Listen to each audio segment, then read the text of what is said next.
Well, hello and welcome to another tech tip. This one is going to be quite difficult for me to demonstrate to you because it is just me logged on at the moment, but it is Breakout Room. Breakout Rooms enable pupils within teams to go into small groups and have discussions. And the way that this works is really straightforward. What happens is you're in teams and you're teaching your lesson, everything's going well, and you want to put the pupils into small groups. So what you do is up at the top menu here, you will find this Breakout Rooms function, and you click on that. And then it asks you for how many rooms you need.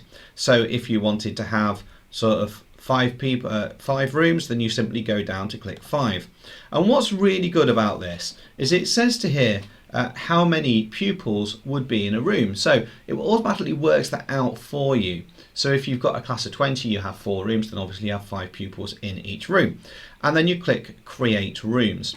And then after a very short time, you can see here these rooms. Now these would actually be pre-populated with the pupils' names in.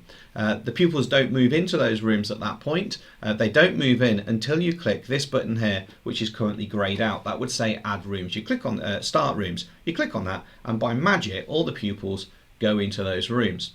To close the rooms and bring everyone back together again, you simply click on the same button, which then says Close Rooms.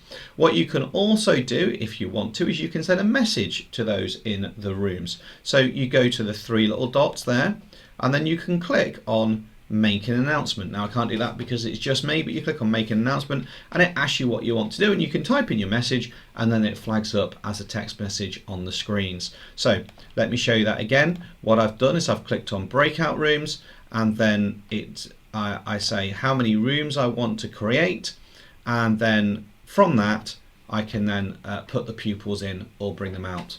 And that is Breakout Rooms, so they can have little discussions. Oh, and incidentally, if you did want to join the room, what you can do is you can find the 3 little dots and then you can click on Join Room. There would be an option there for Join Room, and it's as simple as that.